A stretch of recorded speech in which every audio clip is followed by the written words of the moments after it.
leitura, lembrando que sintam-se à vontade, estamos num grupo bem reduzido hoje, o que dá bastante, a possibilidade de nós conversarmos sobre. Então, sempre que se sentirem, eh, com vontade ali de estar comentando, pontuando, perguntando, sintam-se à vontade. A nossa ideia é sempre fazer algo bem democrático. Então eu vou retomar aqui na página 121 e o item é o 18, tá. As omissões ao escrever têm naturalmente direito à mesma avaliação que os equívocos na escrita. No Zentralblatt für Psychoanalyse 1, 12, o Dr. B. Dattner comunicou um curioso exemplo de ato falho histórico em um dos artigos sobre as obrigações financeiras entre os dois estados ajustadas entre Áustria e Hungria.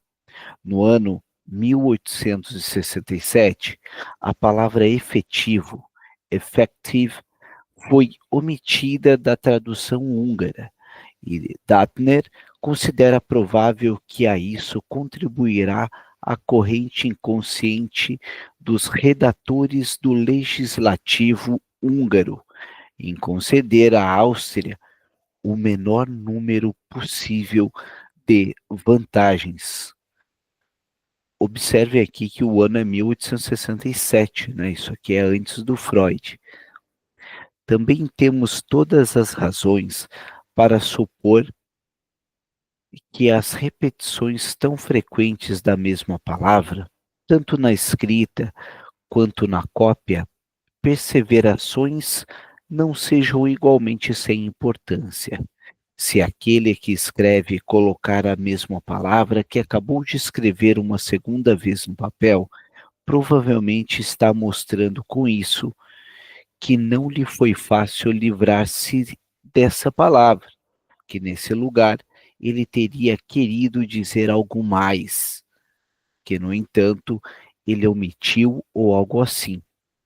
A perseveração, ao copiar, parece substituir a expressão de um também, eu também.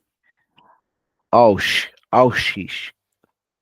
Eu tive em mãos extensos pareceres médico-legais, que exibiam perseverações por parte do copista, em trechos particularmente destacados, e eu teria gostado de interpretar como o entediado com seu papel impessoal introduzisse seu comentário irônico. É exatamente o meu caso, o mesmo acontece conosco, né? Vamos lá então. Item 19. Além disso, nada nos impede de tratar os erros de impressão como deslizes na escrita do tipógrafo e de considerá-los, em grande parte, como motivados. Eu não organizei uma coleção sistemática desses atos falhos que poderia resultar bastante divertida e instrutiva. Jones dedicou uma sessão especial aos erros de impressão em seu trabalho mencionado. Aqui, várias vezes, mesmo as desfigurações em telegramas podem ser ocasionalmente entendidas como deslizes na escrita do telegrafista. Durante as férias de verão, recebi da minha editora um telegrama cujo texto era ininteligível. Para mim, cito: mantimentos recebidos, convite urgente. A solução do enigma partiu do nome X mencionado no telegrama. X era o nome do autor de um livro para o qual eu deveria escrever uma introdução. Essa Einleitung tinha se transformado em Einladung, convite, mas então pude lembrar-me de que dias antes eu havia enviado à editora um prefácio para outro livro, cujo recebimento era então confirmado. O texto correto provavelmente teria sido assim: prefácio recebido, introdução urgente.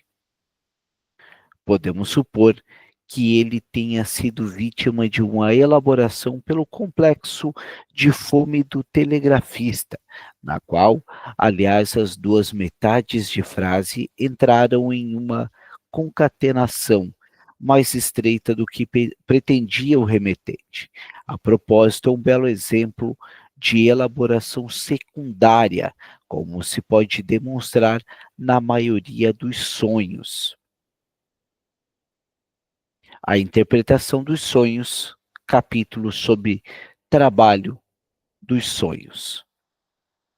H. Silberer discutiu na Internat Zeit für Psychoanalyse, em 1922, a possibilidade de erros de impressão tendenciosos. Então, vocês, o que vocês acham sobre isso, sobre esses erros tendenciosos na escrita? E agora nós temos uma situação mais peculiar, que frente à internet agora, em 2025, temos os corretores ortográficos também, né? O que vocês acham? Alguém gostaria de pontuar algo? Comentar algo? O que vocês acham? Será que tudo é acidental? Será que nada é acidental? Ou será que nós podemos flexibilizar e ver que cada caso é um caso? O que vocês acham?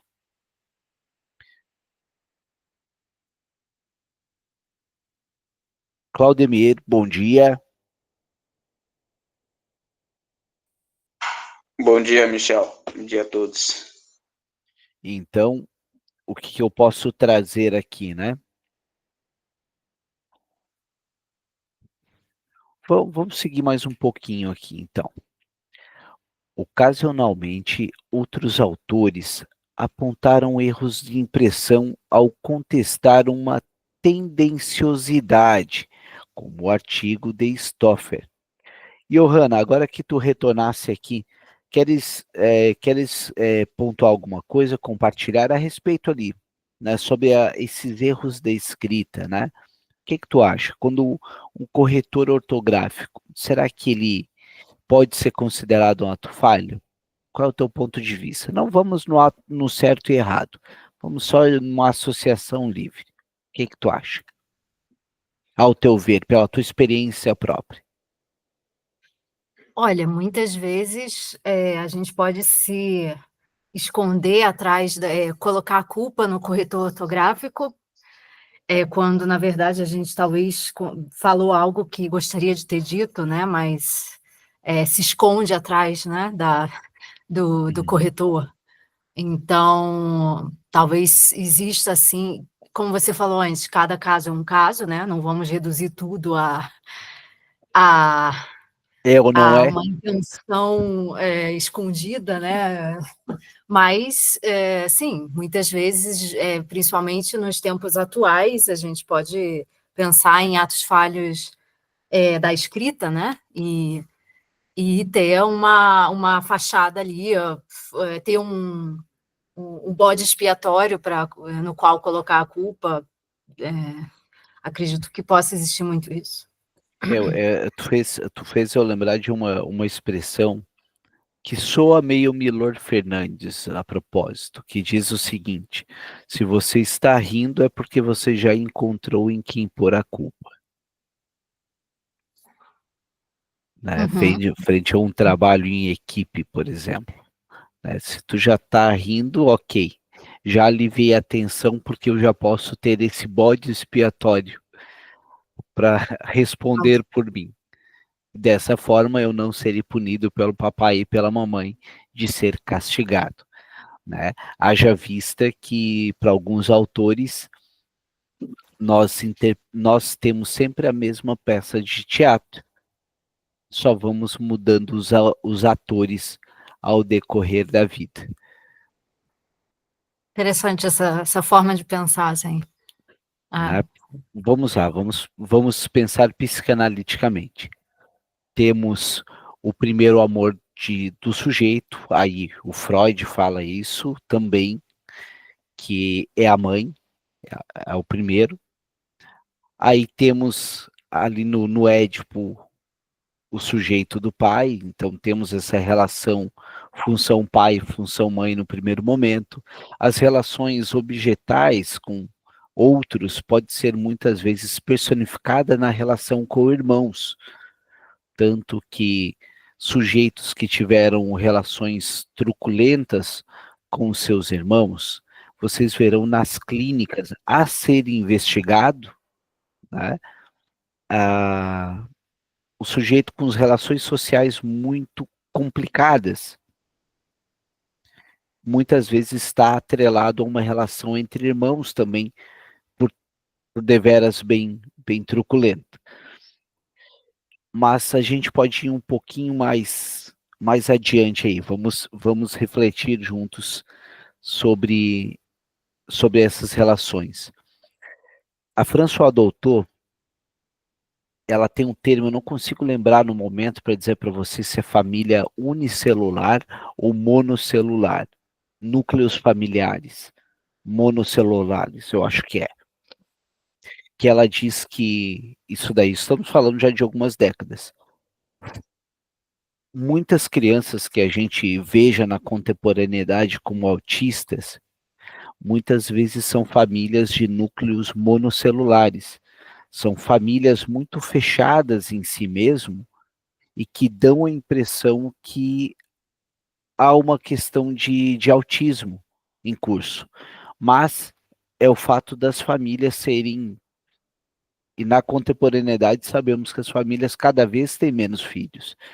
Então, dessa forma, famílias fechadas em grupos muito pequenos, entre aspas, produzem, estou usando um termo que pode ser interpretado e polêmico, produzem filhos que, por sua vez, têm essa característica mais fechada e que pode soar como autismo, não necessariamente o sendo.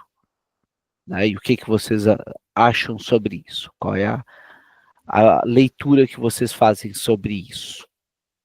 Alguém quer compartilhar algo, comentar algo? Antes de retornar?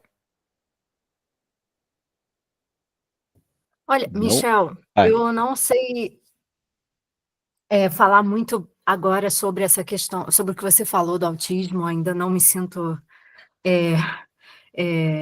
autorizada a expressar algum pensamento, uma opinião sobre isso, mas acho que ainda tenho que estudar muito. Mas essa questão das famílias mononucleares, isso me levou para isso me trouxe uma outra questão que eu vi com uma paciente, que me fez refletir muito sobre essa questão com a relação com os irmãos, né? Que você falou que talvez até espelhe uma relação com os pais. Uma paciente me trouxe uma questão que ela agora se encontra em um relacionamento, está namorando, e ela mencionou, a expressão que ela usou foi: o meu namorado não teve o pai presente desde muito cedo e ele teve que assumir o papel de pai para essa família. Então, o que ela falou foi: ele se casou com a mãe. E ele passou a ser a figura paterna, a se colocar nesse lugar, né, de figura paterna, que tem tudo sob controle, que cuida da mãe, que cuida dos irmãos. E aí ele passou a projetar isso no relacionamento com essa minha paciente. Ele passou, a noção que ele tem, a ideia que ele tem de amor, de cuidado, às vezes se confunde com controle, com hierarquia. E aí a minha paciente comenta que se sente muitas vezes muito protegida, muito cuidada por ele, mas ao mesmo tempo se sente colocada na posição de filha. ele estar, de certa forma, hierarquicamente acima dela e não apenas tenta orientá-la, mas tenta, de certa forma, impor as opiniões dele. Então, aí vai ver se estabelece uma situação de uma simetria hierárquica nessa relação entre os dois. E aí eu fiquei pensando nesse papel de eu vejo isso na minha família também, quando o homem perde o pai muito cedo e se vê na posição de exercer esse papel paterno, seja para a própria mãe, seja para os irmãos. E aí, como que isso se expressa também na vida adulta, alguns anos mais tarde, no relacionamento que esse homem vai travar com outras mulheres, ou com seus parceiros ou parceiras, né, românticos. Desculpa se eu fiz né, não tem muito a ver aqui. Não, tá valendo. A gente não está aqui para cumprir um roteiro, né? Eu sempre digo, a nossa leitura, ela é um pretexto para que nós possamos falar sobre psicanálise. Essa é a questão. E dar insights para outras coisas. Uma das coisas que eu tenho que lembrar ali que tu falou, conceito, daí eu saio do Freud e entro no Lacan. Conceito de mãe jacaré. Toda mãe, por sua vez, toda mãe é uma mãe jacaré. Então, o fato de ele estar fusionado com a mãe, eu vou botar depois no grupo um vídeo russo chamado O Cordão, que mostra exatamente isso, que é bem legal. Então, toda mãe é uma mãe jacaré. Toda mãe tem o seu filho dentro da sua boca.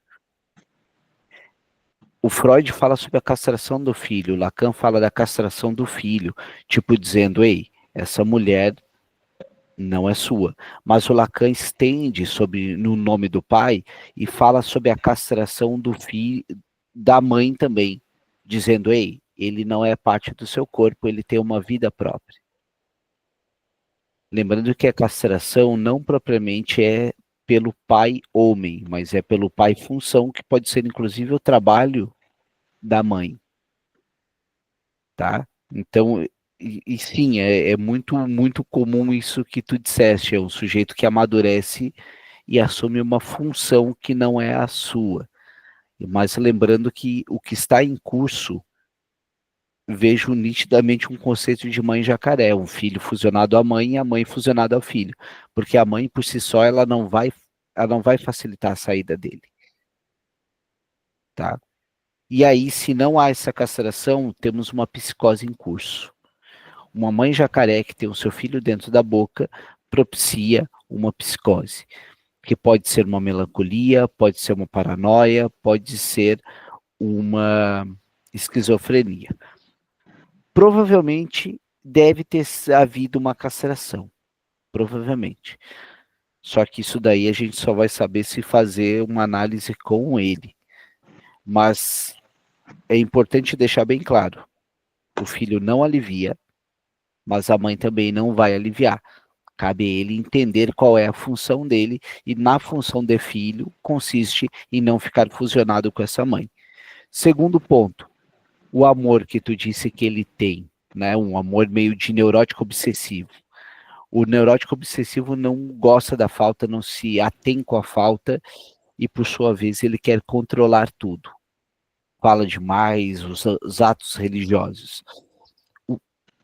O Saverino, psicanalista argentino, diz: eu te amo não é uma declaração, é uma ameaça. Quando o sujeito diz eu te amo, ele está dizendo, a partir de agora você me pertence, a partir de agora eu estou de olho em você. Ele até brinca dizendo, quando num relacionamento a pessoa diz eu te amo, ele diz, calma, vamos devagar, a gente está só se conhecendo, não precisa me ofender ou me ameaçar. Então, amor ama, ódio vigia. Muitas vezes a gente confunde achando que amor vigia. Não, é o ódio que vigia. Amor ama. A indiferença é o contrário do amor. Ódio e amor, tanto que o termo lacaniano, amor barra ódio, amor-ódio, que é tudo junto. né? Então, talvez não fique claro para ele o que é amor. Então, nesse conceito de amor ama e não amor vigia. Seguindo, deixa eu ver. É importante também, né? A frase freudiana. Qual é a sua responsabilidade nesse mal que lhe atinge? Ah, ele me mentiu. Para que haja uma mentira, tem que haver alguém que queira acreditar numa mentira. Então, se ele a controla, o quanto ela se coloca nesse lugar controlável. E para fechar o raciocínio, qual é a figura masculina que ela tem? Qual é a figura de pai? Qual é a identificação que ela tem propriamente com a sua mãe? O quanto a sua mãe era submissa ou não era submissa? Né? Então, podemos desdobrar esse trecho que tu trouxe já em 4 subdivisões aí, para a gente verificar. Né? E o que tu acha sobre isso? Não, acho ótimas, como sempre, muito pertinente, Michel. É sempre bom ter contato com uma perspectiva mais lacaniana. E é isso, a minha paciente é muito, digamos, identificada com a mãe, que era muito passiva no confronto em relação ao pai dela. O pai era muito controlador, muito agressivo, verbalmente, algumas vezes até fisicamente. Então, existe aí, pode estar acontecendo talvez uma tentativa de reencenação Sim. desse drama familiar, e talvez ela acha que ela tem a ilusão de estar se envolvendo com uma pessoa muito diferente do pai dela, porque ela fala, pela primeira vez na minha vida, eu me sinto cuidada, ele cuida de mim. Ela sempre, a vida inteira, ela se colocou na posição de cuidadora, ela abriu mão da juventude dela, de 13 anos de vida, cuidando da mãe com câncer, que foi diagnosticada com câncer. E ela iniciou a nossa terapia, nosso percurso, né, terapêutico, dizendo: eu abri mão de muita coisa e agora nunca ninguém cuidou de mim, e agora...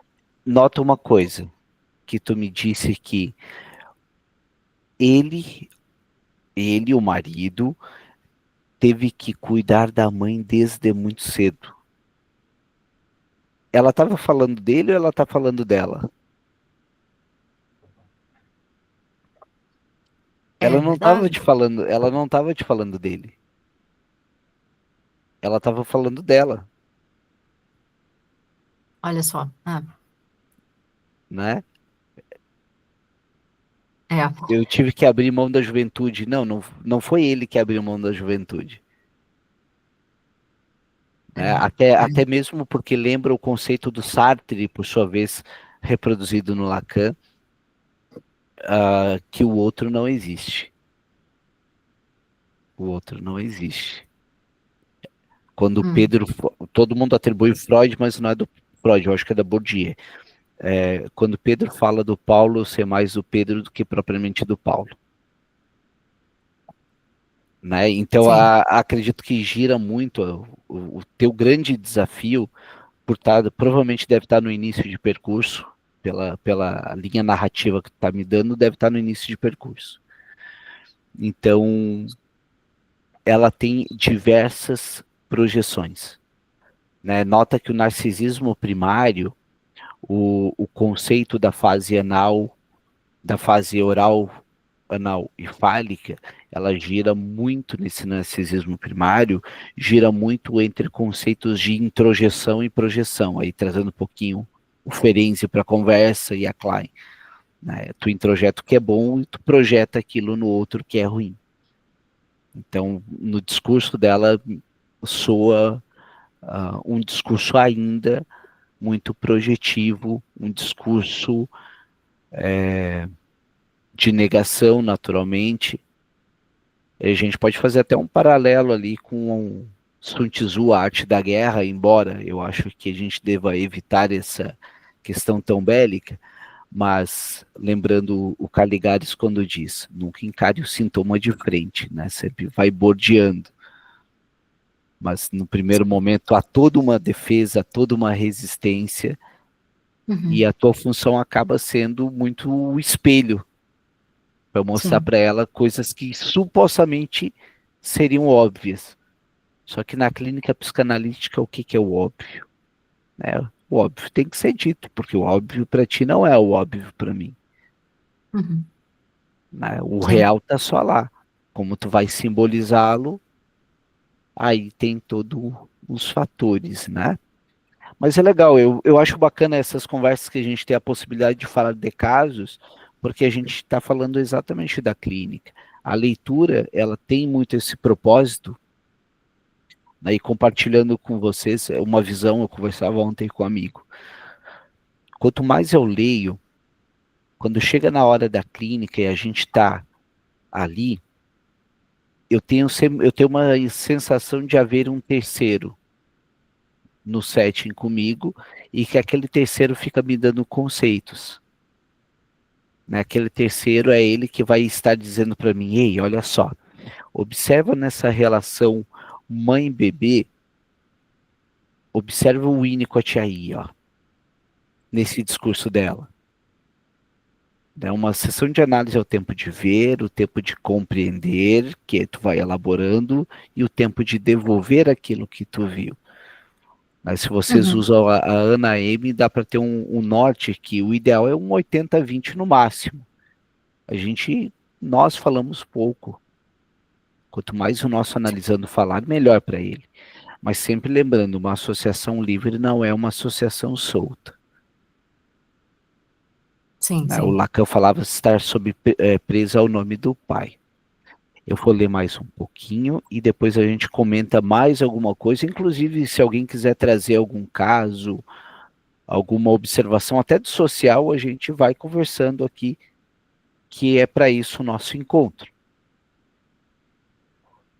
Então, o item 20. Michel, dá licença. Sim. Bom dia para todos. Bom dia, Rita. Eu vou fazer uma pergunta. No caso do autismo, muitas vezes não pode ser confundido uma criança que em casa é pouco interativa, assim, com ele, que ele vai ficando lá no cantinho e as pessoas estão ocupadas com outras coisas, não tem muito estímulo ali para essa criança. Eu conheci um garotinho que ele tinha 3 anos, ele não falava, ele não pedia nada. E não sei, eu acho que e quando a gente coloca uma criança assim em terapia, que ele é estimulado ali, tem outras formas de interação ali, eles melhoram. Rita, Não. eu concordo contigo, eu acho que aí eu acho mesmo, tá? Eu não tenho fonte científica, é empírico, que existe muito diagnóstico precipitado, de forma geral. Não quero, cada caso é um caso, mas lembrando, o conceito da Françoise Doutor ali que gira em torno dessa família mononuclear, e aí sim, né, Rita, excessos de trabalho por parte dos pais, pouca interação com essa criança que por sua vez não sabe o que é interagir, não teve a oportunidade de aprender, não dá para te exigir. Tu não pode exigir uma pessoa que não teve a experiência de aprender o idioma do inglês, cobrar dela que ela fale de forma, não precisa nem ser fluente, que seja até mesmo capenga o idioma. A gente não dá o que não recebe. Notem uma coisa, por exemplo, um sujeito nasce sem narcisismo. Nós nascemos sem o narcisismo. Haja vista que não me refiro a um narcisismo patológico. Estou falando do narcisismo, que é aquela mãe, nos olhos da mãe, esse bebê se enxerga e se veja, isso de forma winnicottiana, e essa mãe vai libidinizar, agora indo para o Freud, libidinizar esse bebê, vai incutir o narcisismo nesse bebê. Aí, durante as fases do narcisismo primário, onde a libido está no próprio ego, é a fase para a criança receber e dizer: você é invulnerável, você é o cara, você é a majestade do bebê. É para isso mesmo, para o narcisismo dele ficar forte. Mas quando chega no Édipo, quando chega o nome do pai, digamos assim, o período da castração, aí é quando a libido deve ir para relações objetais, deve ir para mães substitutas. Tá, mas espera aí, como é que a libido está na mãe também? Só que note que no primeiro momento mãe e bebê é a mesma pessoa. Então a libido ela não está no externo, ela tá na própria criança, porque a percepção da criança é que a mãe seja a mesma. Então, frente ao período de latência, depois da castração, é que vai para outras relações. Mas cada vez mais, Rita, aí juntando o que tu disseste, existe ilhas, existe um conceito de redes sociais que tu recebe mais do mesmo, os algoritmos vão te alienar, e aí pode soar polêmico quando eu digo uma sessão de análise não é uma sessão de autoconhecimento. Uma sessão de análise é uma sessão de criação. O autoconhecimento, se tu parar para notar, tu só vai tendo cada vez mais certeza sobre si mesmo. Certezas pertencem ao registro do imaginário lacaniano. Um sujeito que só veja um lado. Uma sessão de análise pode ser autoconhecimento? Sim, pode, mas o que você vai fazer com isso? Vai cada vez trazer para o seu ego e ficar ali? O que você vai fazer frente a esse mal que te aflige? Qual é a articulação que tu vai fazer? Então, uma terapia é um espaço potencial. Um espaço potencial, isso é o termo do Winnicott, é um espaço potencial para te viver aquilo que não foi vivido. Né? Eu fiz uma introdução um pouquinho maior sobre o Winnicott, agora na formação da BPC, do capítulo 11, aula 4, foi inserida uma aula minha lá, exatamente para se ter esse panorama do Winnicott. Porque na contemporaneidade, ao meu ver, Rita, nós estamos com... A mitologia mudou, ao meu ver, e frente aos meus estudos também. O Édipo está em desuso, mas o Narciso é a mitologia e evidência.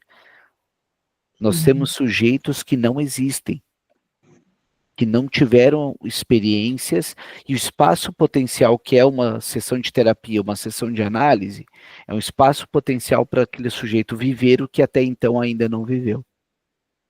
E assim, tentar preencher esses vácuos existenciais, e somente o sujeito que existe pode desejar. Sim. Compliquei mais ou ajudei? Ajudou. Tá. Sempre vai dando mais elementos para a gente aprender, né? Para também buscar mais, né? Mais uma referência aí que você citou, né? Sua própria também. Sim. Tudo isso muito bom. E eu estou pensando em fazer mestrado acadêmico. E eu pensei de trabalhar no lado da educação. Por que a educação não na primeira infância, sabe? A psicanálise na educação na primeira infância. Não, até o Ferenczi pode te ajudar. Um dos primeiros textos do Ferenczi se chama Psicanálise e Pedagogia. Tá?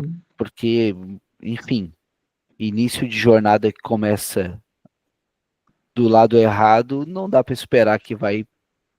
Não, o problema não é se é rápido ou devagar. O problema está em qual direção você está indo. Se o sujeito inicia numa direção errada, quanto mais longe você estiver, quanto mais você andar, mais longe você vai estar em tese de um equilíbrio, né? Uhum. Deixa eu te fazer uma pergunta aqui mais pessoal. Uhum. Eu não estou atendendo.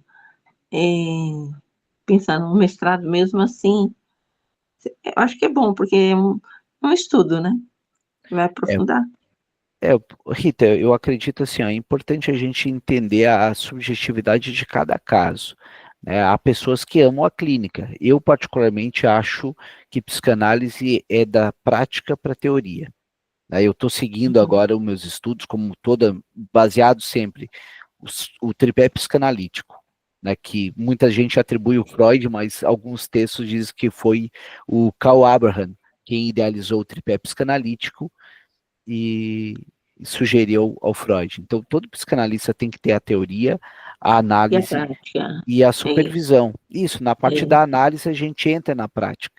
Se tu passar a Uhum. tua vida toda lendo, Só estudando? o quanto está em curso uma neurose obsessiva de esperar uma perfeição. Principalmente porque o que é uma neurose obsessiva, né? Uma Hum. neurose obsessiva é um sujeito que não consegue se ater com a culpa. Ele precisa se tornar o mais opaco possível porque ele não gosta que chame a atenção dele. Isso é dilacerante. Quanto mais eu estudo, mais eu encontro subterfúgios para eu não ser atravessado e ser chamado a atenção se eu errar. E assim eu vou procrastinando. Muitas vezes pode estar atrelado aí. É uma É. forma politicamente correta de se defender, Uhum. né? E a E- neurose obsessiva, ela vai não quer ser até a falta, então você vai ler, vai ler, vai ler, vai ler, vai ler, e tudo é impossível. Essa é a verdade. eu concordo contigo, que assim, eu acho fundamental mesmo estar no exercício. Em outras áreas, eu sempre fui mais para estudar alguma coisa que eu já fazia, que eu falava que era teorizar a prática, né? Agora Uhum. aqui está o inverso. Sim, sim, exatamente. Né? Por isso que muitos psicanalistas, eu conversava com um colega de profissão meu, e ele mencionava para mim sobre, eu penso em diminuir os meus atendimentos, mas jamais parar. Porque na hora Uhum. que um psicanalista para de atender, normalmente a própria teoria dele fica muito balançada, Uhum. né? É, Eu vou ele lendo, não vê, ele não concretiza nada, né? Ele fica só na teoria mesmo. É. é, eu, Porque quando você lê e você encontra um caso, aí que você vai firmando, né, ganhando a experiência. Você vai vendo ali o que tem em teoria também na prática e algo mais, né? Como que você pode fundir ideias de um autor com outro, como eu vejo vocês conversando aí, trocando. Isso é vivência também, muita sim, vivência.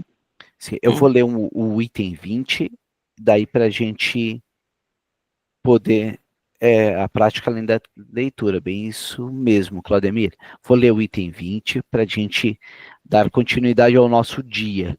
Então, ocasionalmente outros autores apontaram erros de impressão aos contestar uma tendenciosidade, como o artigo de Storfer. Desculpa.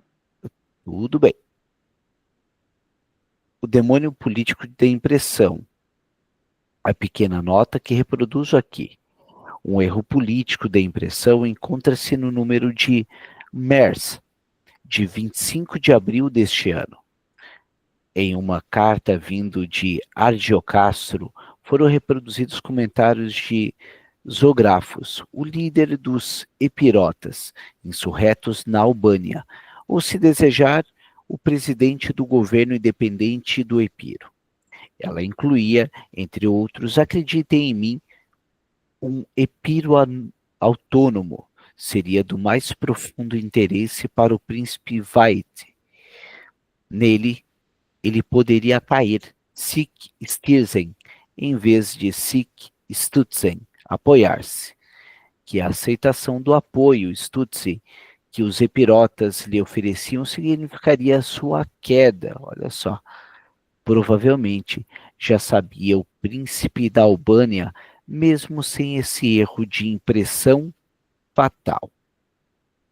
Pessoal, encerramos então aqui no item 20, devido que agora às 9 ali já tem um atendimento, mas eu queria, antes de qualquer coisa também, deixar registrado aqui, agradecer, porque nesse quase um ano de projeto, que é a Psicanálise e Curadoria, nós passamos então de 800 pessoas, né? É um projeto que ele ficou explícito, e pelo menos se não ficou explícito, deve ficar explícito, que é um projeto sem fins lucrativos. Ah, mas vende-se curso a partir? Sim, sim. Eu tenho que pagar as contas e compra quem quer. Mas a ideia é o seguinte, é um projeto que é para debater psicanálise. Ele surgiu há quase um ano por mim, porque eu sempre tive a filosofia, quer se manter aquecido, fica perto da fogueira. Né? Foi um projeto que veio numa sessão de análise pessoal, eu estava falando e eu tive a ideia. Eu sempre fui de mudar muito de área. Eu preciso fazer alguma coisa que me amarre em algum lugar. Então, se eu fizer esse projeto, eu vou ter alguma coisa para me ancorar e ficar ali. Então, assim surgiu. Estou iniciando a prática, estou com o caso bem... Sandra, a gente pode estar conversando depois lá sim, faço questão. Então, o projeto surge com esse intuito, para transmissão sobre conhecimento, e todo mundo lá está autorizado. Lembra do Lacan, quem autoriza o psicanalista é ele mesmo. E o grupo, sempre que for com respeito, é para qualquer tema, para a gente debater lá, e está tudo certo. Então, obrigado a todos. Se não fosse esse projeto, não teria nascido a Ana M, também, que é a minha filhinha mais nova. Então, todos, obrigado pela participação, os que estão há mais tempo, os que chegaram mais recente, e assim a gente vai indo, tá, pessoal? Sandra, depois pode me chamar lá no privado, a gente troca uma ideia, tá bom? Pessoal, obrigado a todos. Obrigado. Tchau, tchau. E até semana que vem.